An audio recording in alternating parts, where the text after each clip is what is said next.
There I am. And now we're just waiting for the presentation. But I can already tell you what I'm going to talk about. So I want to talk about the beginning of the free web. I want to talk about ad markets and what they have to do with car markets, used car, actually. I want to talk about data silos and how that all connects to Fractal. And there we are. So let's start from the beginning. Do you remember when you first discovered the web, the free web? I do. And for me, it opened up a whole new world. And that was really amazing. It opened up a world to content, to knowledge, and also to communication. I could suddenly freely communicate, send emails. And it's really hard to kind of remember this because we just have this abundance of information that we just got used to. And this is a really cool thing, especially when you're a kid and you just surf the web and you can actually engage and read things for free. Back in the days, you had to buy an encyclopedia, for example. You couldn't just access this information. The reason why this happened is because we have the founders of the free web giving us open source and standards. And these standards really helped us to lock the web open and free. Because we had for example, SMTP that was made for sending emails or allowing us to send emails in a free way. Just imagine if this would have been captured by a company that would have just, for example, patented it. You wouldn't be able to just freely send an email, or you would even have to pay for it. And there are several things where the founders really made sure that the technology is open and that users can really engage with it. So the early internet was a place for scientists and nerds, and it evolved over time, maybe a little bit close to what Bruce just described, with where we are at in terms of adoption. And then things came along, and maybe you remember, for example, the AOL CD that you got to be on the internet for the first time, to really try it, and you had things that suddenly came up and the web got more wide and more adopted, and all of that had like a commercialization or an adoption process that came with it, meaning that suddenly you had hobby projects turn into actual endeavors, actual ventures, and you were able to really discover a lot more. You had newsrooms that came online, but that also meant that people needed to get paid, right? And for that, the internet wasn't really great, to be honest, because it didn't have a payment layer. So if you, for example, wanted to sell something on eBay, then I guess that didn't really work, because you had to just send physical checks to the other side to pay the person. And what everyone realized is that they needed to find a way to monetize. And finding a way to monetize meant to advertise. And that was a pretty fair deal, because you could go and use the internet for free, and you could make sure that people were actually getting paid. So far, so good. Then something happened though. And that thing happened a bit by the introduction of the ad cookie. Because what the ad cookie did is it introduced a way that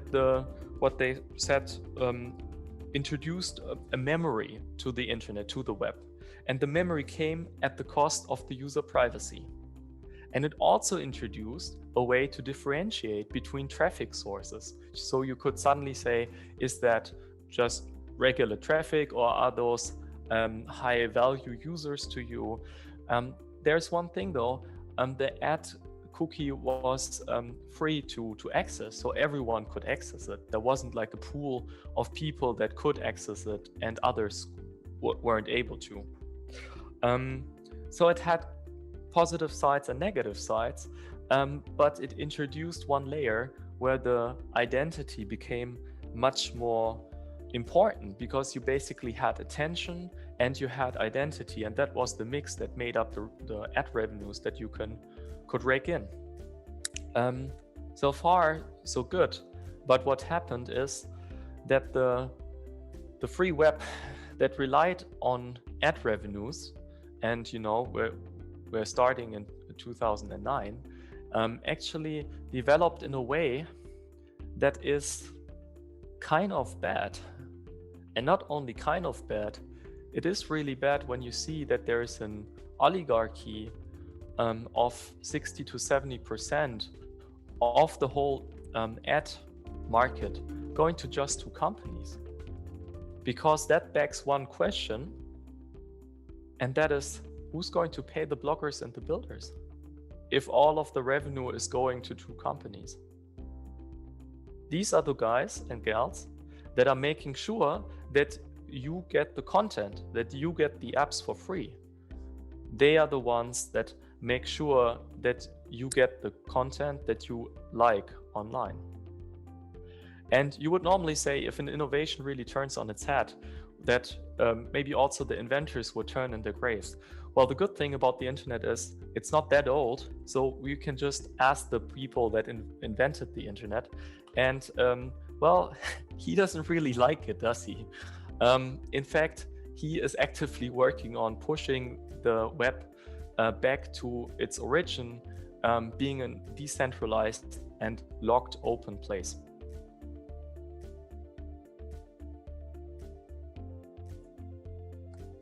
I want to make a quick detour, and I want to start with the business economics paper that was published in the 1970s by George Akerlof.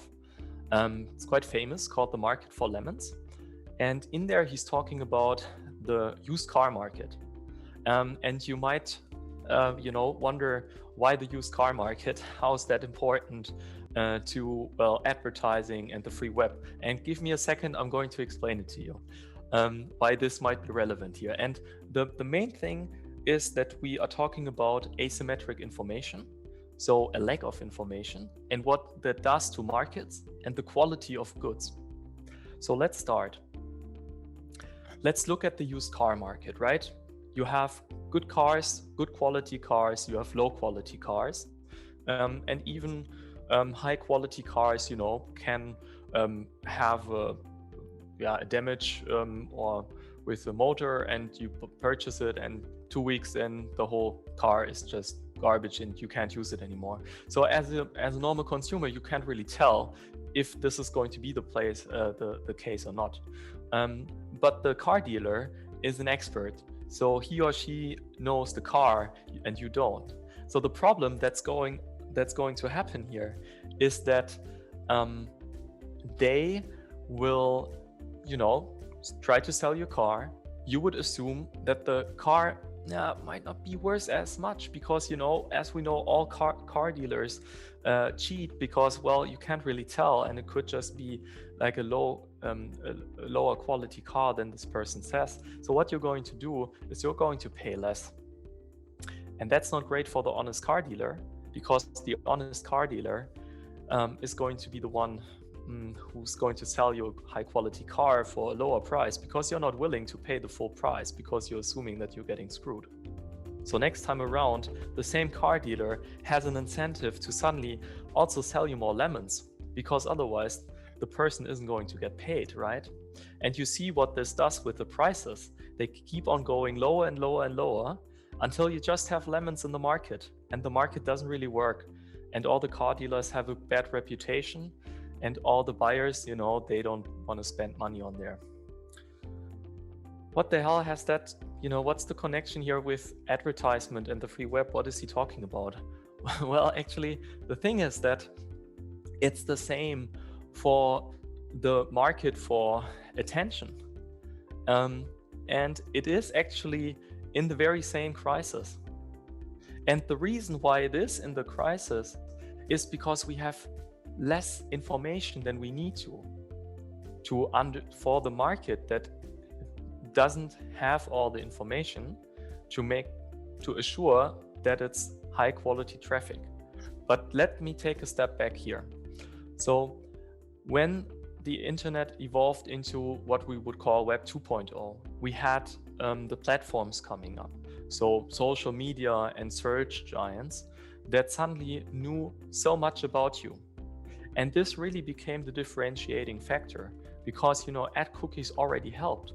But if you controlled like one identity online, if you could learn about all the web searches of a person and really attribute this to one person, you had a big advantage. And this is what you saw in the very beginning, that the advantage just got bigger and bigger and bigger, because it's not just the attention, but it is the information that is driving prices, either up or into the ground, like here. So we have the market of 60 to 70%, where they know everything about you. And then we have the other market. That's the market for lemons, where they cannot really tell who you are into a certainty that would make the advertisers pay a good amount. So not only has the market been reduced to 30 to 40% to everyone who is not the platforms, but also they don't get paid. And that is a big problem. So what we want to do is we want to enable bloggers and builders to compete again. So we want to make sure that not only the data silos are there for proprietary use for those two platforms that know everything about you, but we basically need to create a decentralized data silo for the rest of the market to have this information. We need to induce information into the market so that they can show again how valuable their services are, because they have the attention, but they do not have the information. So what we are basically doing with Fractal is to supply a data commons. So it's kind of like a cookie technology without taking the user's privacy away. It is a solution to induce information back into a market that heavily relies on it to remain free. So basically, we want to make sure that the ad market recovers, and we make sure that the bloggers and builders where we actually want your money to go to get paid again, so that we can get not the noisy internet version that we have right now, but high quality content. So our mission is to basically create an open source standard to replace the ad cookie.